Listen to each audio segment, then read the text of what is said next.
Welcome to Golden Stars Now. Today, our journey will be a little different. We are not going to visit famous places filled with crowds.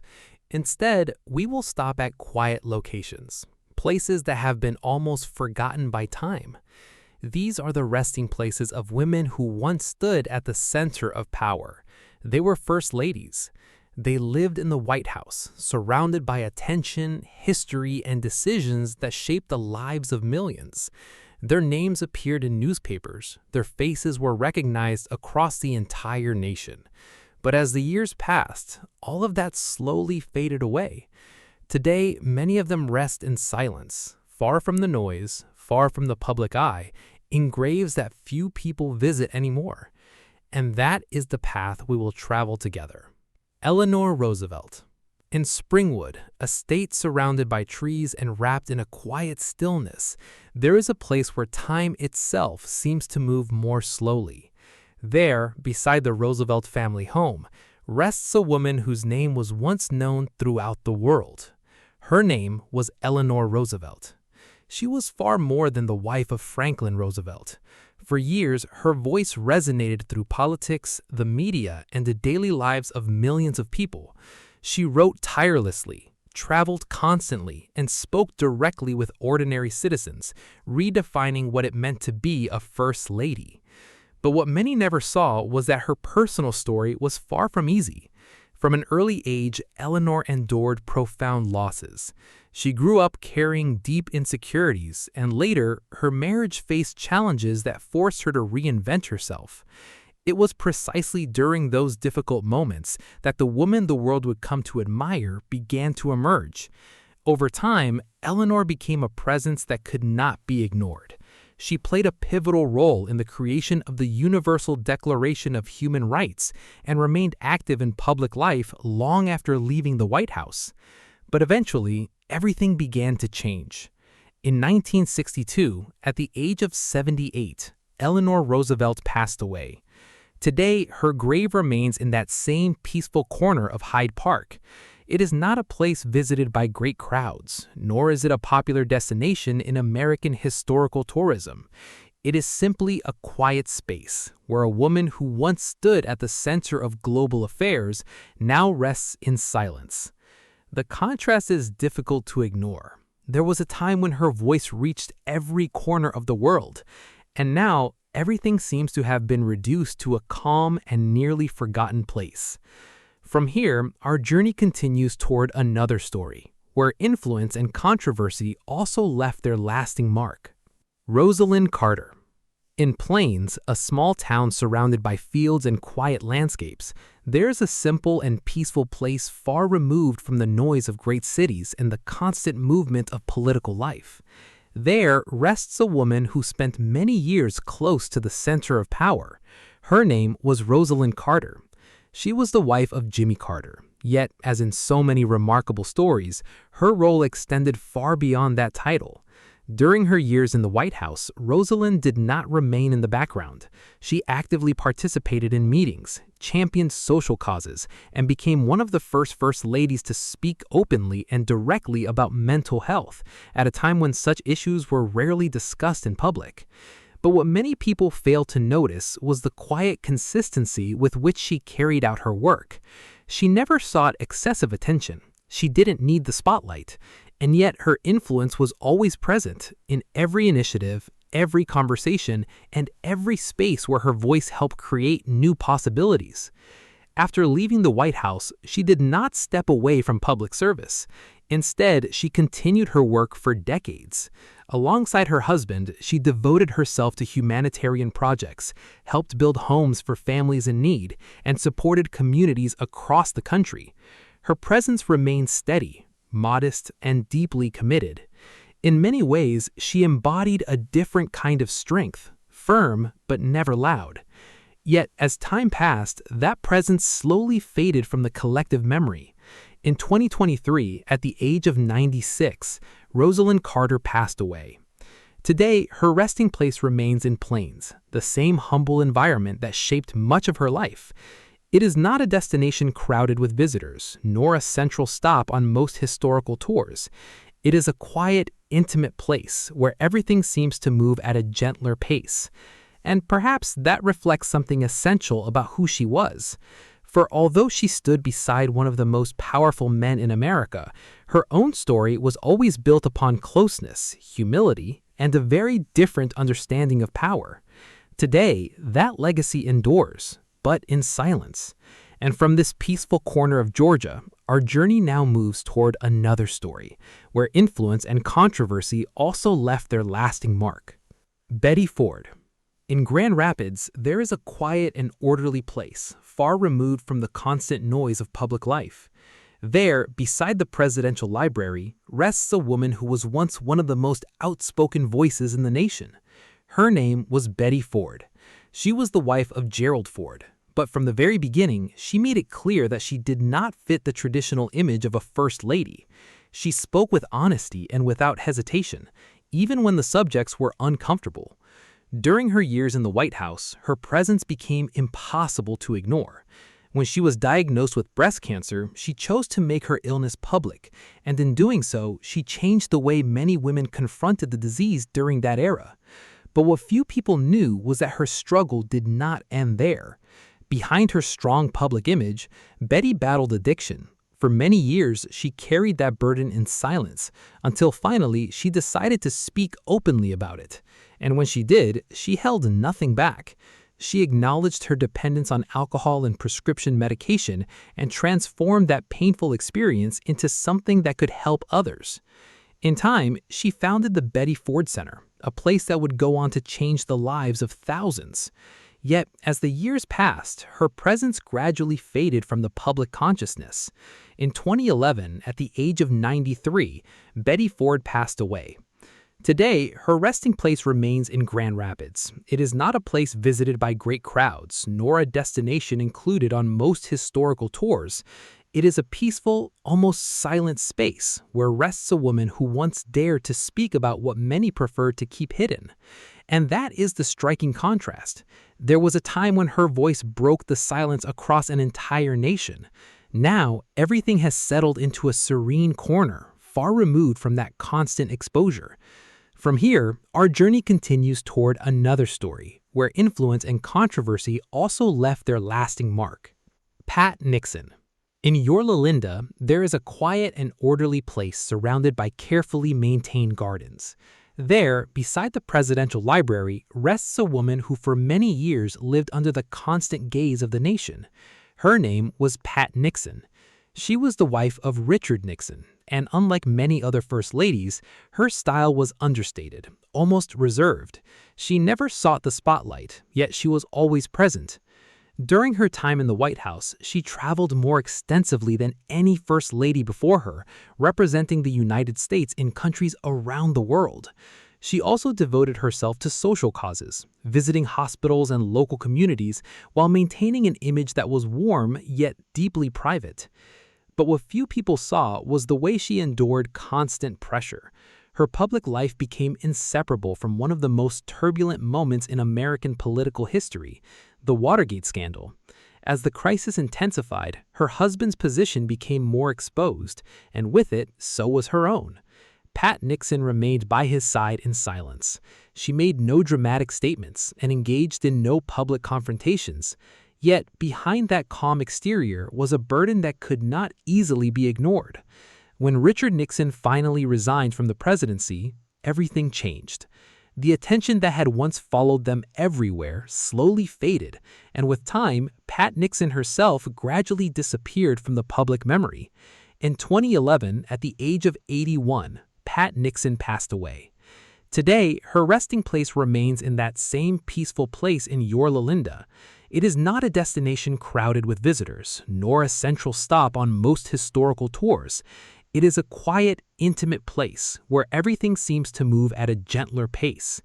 And perhaps that reflects something essential about who she was.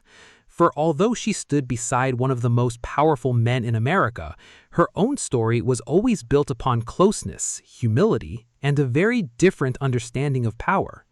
Today, that legacy endures, but in silence. And from this peaceful corner of Georgia, our journey now moves toward another story, where influence and controversy also left their lasting mark. Within Washington National Cathedral, there is a quiet and solemn place where light filters gently through ancient stained glass windows. There rests a woman whose story remains one of the most unusual in the history of the White House. Her name was Edith Wilson. She was the wife of Woodrow Wilson. Yet, at one remarkable moment, her role extended far beyond anything any First Lady had assumed before. During their early years, her presence was discreet. She accompanied her husband and fulfilled her responsibilities without seeking the spotlight. But everything changed suddenly. In 1919, President Wilson suffered a severe stroke. His condition deteriorated and he could no longer govern as he once had. It was then that Edith took an unexpected step forward. What few people knew was that she began controlling access to the president, reviewing documents, and deciding which matters would reach him. Quietly, without official announcements or public recognition, she became a central figure within the administration. Years later, some would describe her as the woman who governed from the shadows.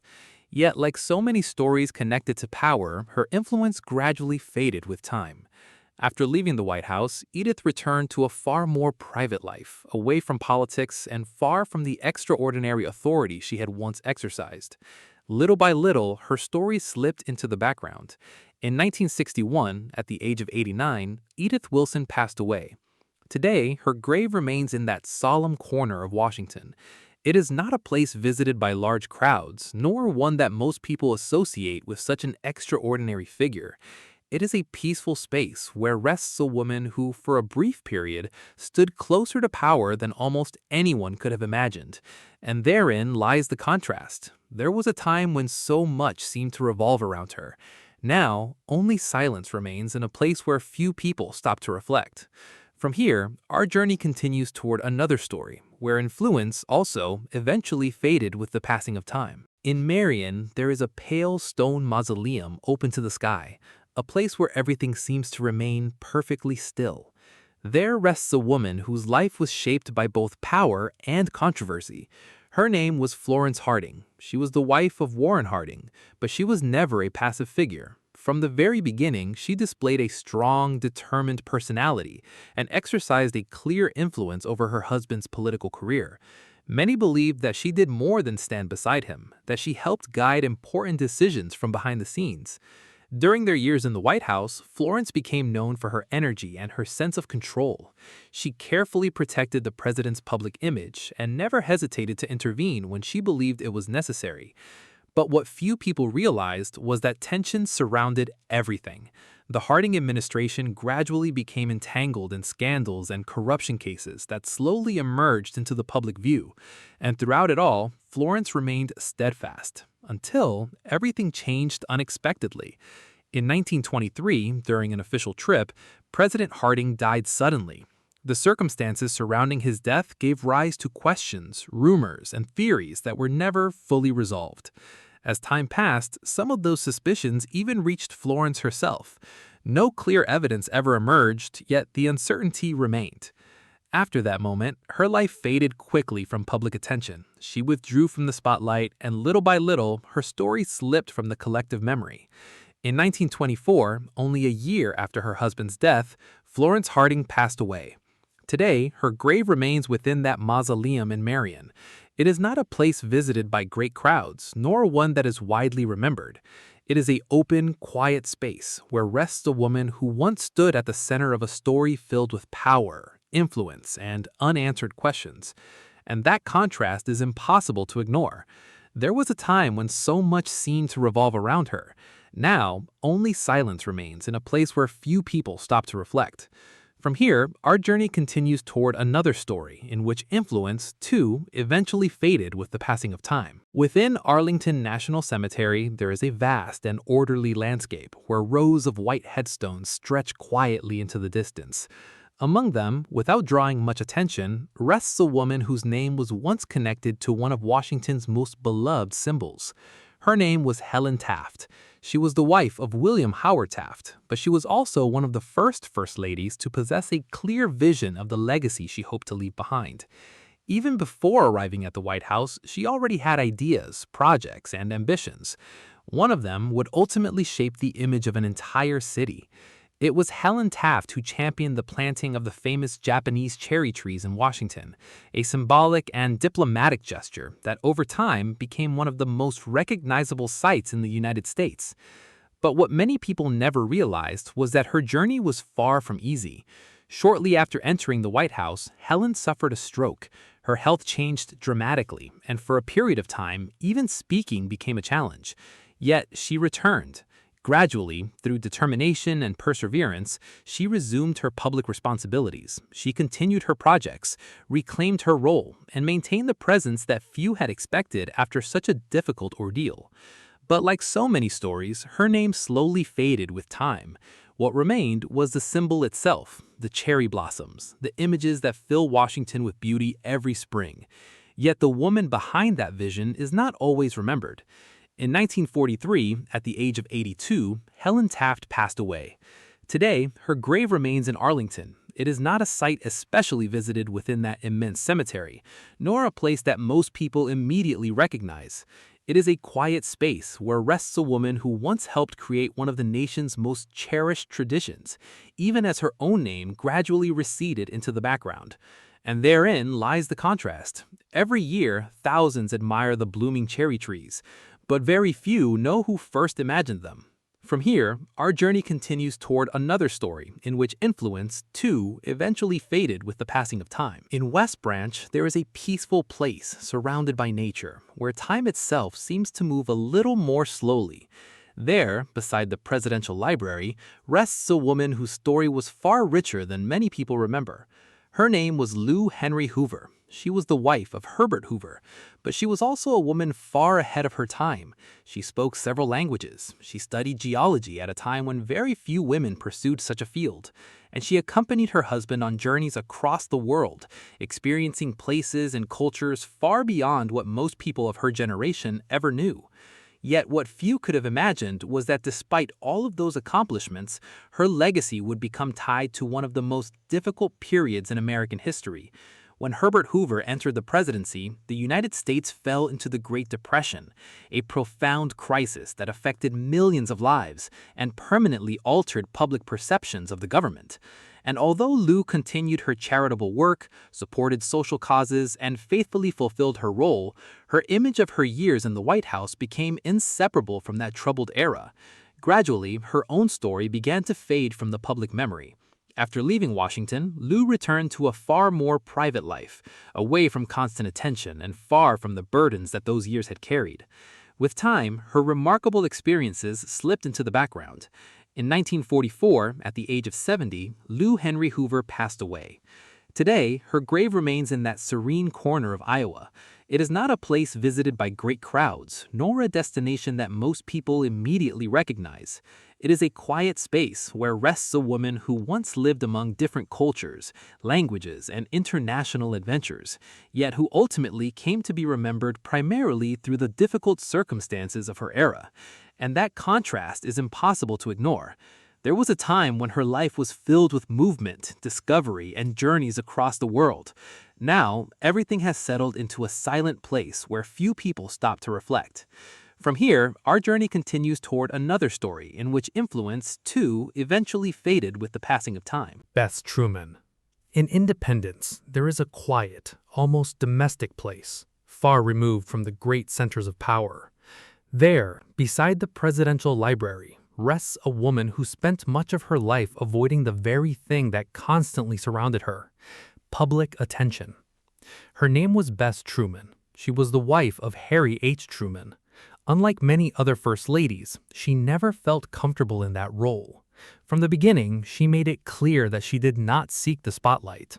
She preferred private life, simple routines, and the distance that separated her from Washington.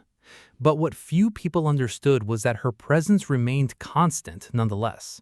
During her years in the White House, she fulfilled her responsibilities faithfully, always maintaining a certain reserve. She rarely gave interviews, avoided media attention whenever possible, and never sought public recognition. In many ways, she was a quiet figure, yet behind that discretion was a very clear understanding of her place in the world. She did not wish to become a public symbol in the traditional sense. She simply wanted to go home. And when her time in the White House finally ended, that is exactly what she did. She returned to independence, to the life she had always preferred, far from power, far from public exposure, and far from everything that had never truly felt like her own. As the years passed, her name gradually faded from public conversation, not because she lacked significance, but because she had chosen a different path. In 1982, at the age of 97, Bess Truman passed away. Today, her grave remains in that same quiet corner of Missouri. It is not a heavily visited destination, nor a central stop on most historical tours. It is a simple, peaceful, almost intimate place where rests a woman who never wished to stand at the center of everything. And perhaps that is the most remarkable contrast of all. While others sought to leave a visible legacy, she embraced silence, and in the end, that is precisely what remained. From here, our journey continues toward another story, one in which proximity to power was marked not by ambition, but by loss and sorrow. Ida Saxton McKinley. In Canton, a great monument of white stone rises above the landscape. From a distance, it appears grand and imposing, a place of significance and remembrance. Yet, as one draws closer, everything becomes quieter, more restrained. There rests Ida Saxton McKinley. She was the wife of William McKinley, but her life was shaped far more by fragility than by power. Long before arriving at the White House, Ida had already endured profound sorrow. She lost both of her daughters within a short period of time, a tragedy that changed her forever. What few people understood was that her own health began to decline soon afterward. She suffered from nervous attacks and debilitating episodes that today might be interpreted very differently, but in her own era were often met with misunderstanding and uncertainty. And yet, despite everything, she entered the White House. During her husband's presidency, her role was unlike that of most first ladies. She did not follow every social expectation or participate in every official event. Instead, she remained close to him, almost always seated at his side. She was a visible figure, but also a deeply vulnerable one. Still, there was one thing that never changed: the way he looked at her and the care with which she protected her. Then everything shattered. In 1901, President McKinley was assassinated. Suddenly, Ida found herself completely alone, her health already weakened, and her life marked by years of loss. That was the moment when everything began to fade. Afterward, she withdrew entirely from public life. She lived quietly, far removed from the world that had once surrounded her. In 1907, at the age of 59, Ida McKinley passed away. Today, her grave rests within that monument in Canton. It is not a place that many visitors approach with an understanding of her story or of all that she endured. It is a vast space, yet profoundly silent. And that contrast is difficult to ignore. There was once a time when her life was connected to power, public attention, and the gaze of an entire nation. Now, everything has settled into a silent place where few people stop to remember. From here, our journey continues toward another story, one in which faith, public image, and personal conviction also left a mark that time would gradually soften. Lucy Webb Hayes. In Fremont, there is a peaceful place surrounded by trees, far removed from the constant movement of everyday life. There, within Spiegel Grove, rests a woman who was once known for her strong character and unwavering convictions. Her name was Lucy Webb Hayes. She was the wife of Rutherford B. Hayes, and during her years in the White House, she became one of the most recognizable first ladies of her era. She was warm and approachable, yet guided by principles she rarely compromised. In fact, one decision came to define her public image. During her husband's administration, alcoholic beverages were removed from official White House events. As a result, many people began to call her Lemonade Lucy. But what few understood was that her influence extended far beyond that single detail. Lucy supported social causes, championed education, and took an interest in issues that were not always considered priorities at the time. She maintained a steady and meaningful presence in public life. In many respects, she was a deeply respected figure. Yet, as happens with so many stories, time gradually changed the way she was remembered. What remained in popular memory was only a fragment of who she truly was. Her name appeared less and less often, and her accomplishments slowly receded into the background. In 1889, at the age of 57, Lucy Webb Hayes passed away. Today, her grave rests in the tranquil surroundings of Spiegel Grove. It is not a place that visited by great crowds, nor is it a central stop on most historical tours. It is a quiet, peaceful, almost intimate place where rests a woman who never wished to stand at the center of everything. And perhaps that is the most remarkable contrast of all. While others sought to leave a visible legacy, she embraced silence, and in the end, that is precisely what remained. From here, our journey continues toward another story, one in which proximity to power was equally fleeting, and where memory itself gradually faded with the passing years. Carolyn Harrison. In Indianapolis, in the state of Indiana, there is a large cemetery with quiet paths and trees casting soft shadows over the gravestones. There, without drawing much attention, rests a woman who once stood at the very center of power. Her name was Carolyn Harrison. She was the wife of President William Henry Harrison's grandson, President Benjamin Harrison, and during her years in the White House, she played a far more active role than many people remember. She supported cultural initiatives, promoted music and the arts, encouraged educational projects, and helped shape the social life of the presidential residence. But what few realized was how short her time there would be. While her husband served as president, Carolyn's health began to decline. Little by little, illness took its toll, even as the country continued moving forward, largely unaware of the struggle unfolding behind the doors of the White House. And yet, she continued. She fulfilled her responsibilities, remained involved in public life, and maintained her dignity even as her strength faded. Eventually, however, she could do no more. In 1992, at the age of 60, Carolyn Harrison passed away while her husband was still in office. Her death marked not only the end of her life, but also the beginning of her gradual disappearance from public memory. As the years passed, political changes, new generations, and new figures pushed her story further into the background. Slowly, her name was spoken less and less. Today, her grave remains in Indianapolis. It is not a place that draws large crowds, nor is it a central stop on most historical tours.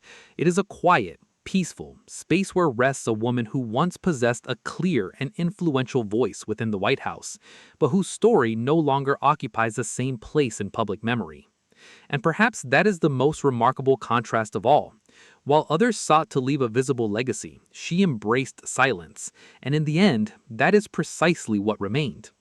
From here, our journey continues toward another story, one in which youth, beauty, and proximity to power could not prevent time from changing everything. Julia Gardner Tyler. In Hollywood Cemetery in Richmond, Virginia, there is an old and peaceful place where stone pathways wind beneath trees that seem to preserve the passage of time.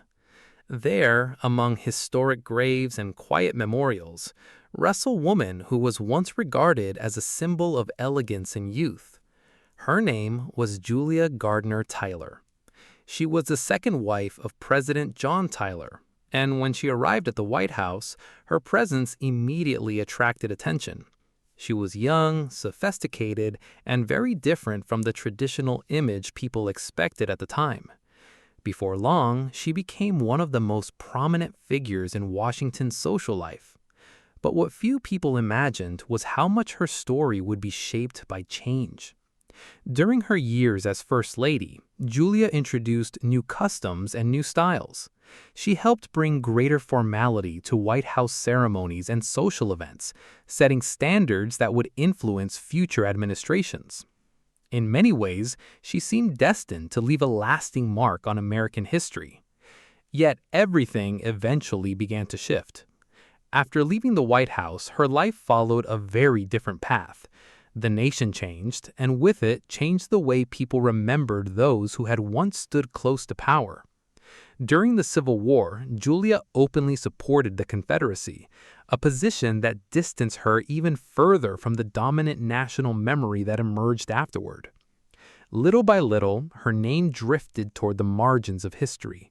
What had once been admiration gradually became silence. In 1889, at the age of 69, Julia Gardner Tyler passed away. Today, her grave remains in that historic cemetery in Richmond. It is not a place that receives large numbers of visitors, nor is it a site most people immediately recognize.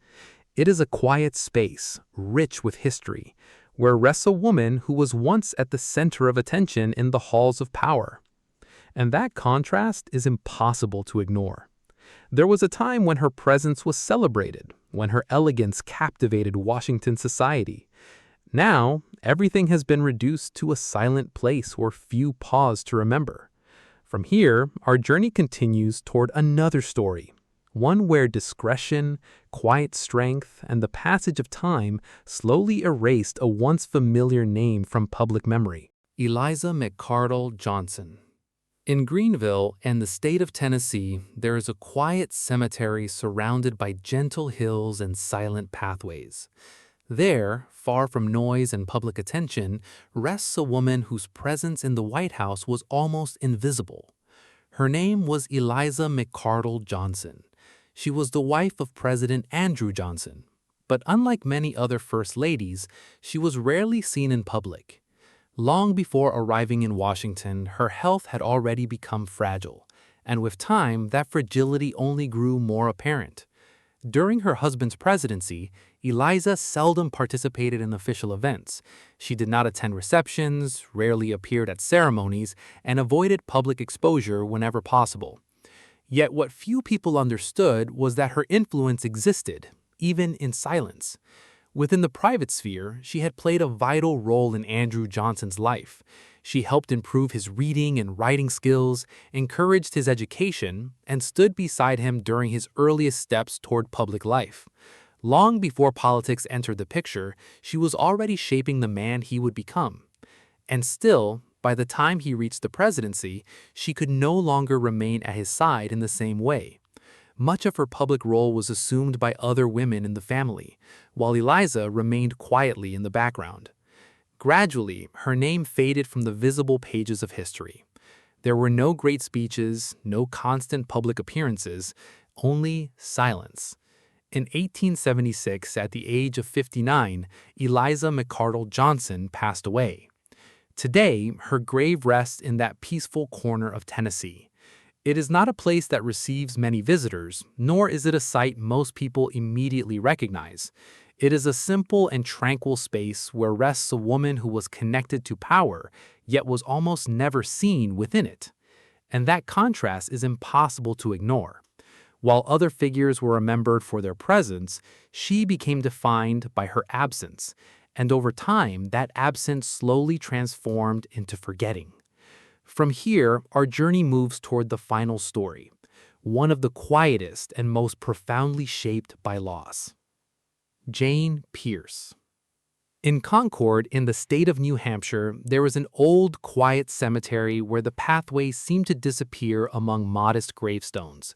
There, far from public attention, rests a woman whose life was marked by sorrow and silence. Her name was Jane Pierce. She was the wife of President Franklin Pierce. But unlike many other first ladies, she never wanted that life.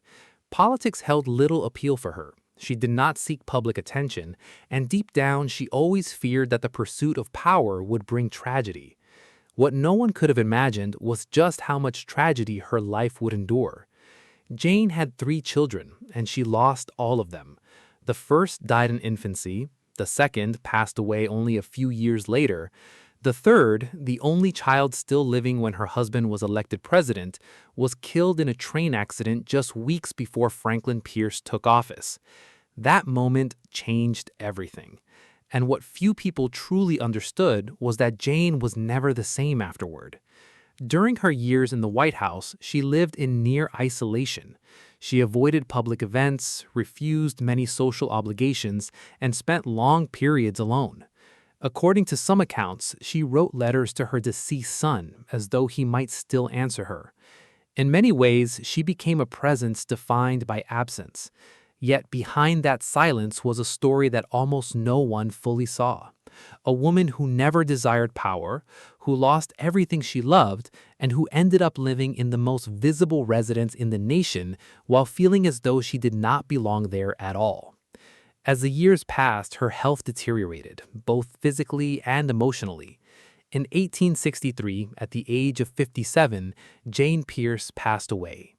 Today, her grave remains in that same quiet corner of Concord. It is not a place visited by large crowds, nor a site that many people remember. It is a simple and peaceful space where rests a woman whose legacy was shaped far more by loss than by power. And that contrast is impossible to ignore. There was once a time when her name stood beside that of the president of a nation. Now, everything has been reduced to a tranquil place where few people stop to reflect. And perhaps that is the quietest form of disappearance. Throughout this journey, we have walked through silent, nearly forgotten places. We have encountered names once connected to power, to history, and to moments that shaped an entire country. Yet today, all of it feels different, because in the end, even the most visible lives eventually settle into stillness, far from noise, far from attention, in places where time itself seems to slow down. And perhaps that is the most human part of these stories. Not the titles, not the fame, but what remains after all of that fades away. The silence, the memory, and those quiet places where, every once in a while, someone pauses and remembers.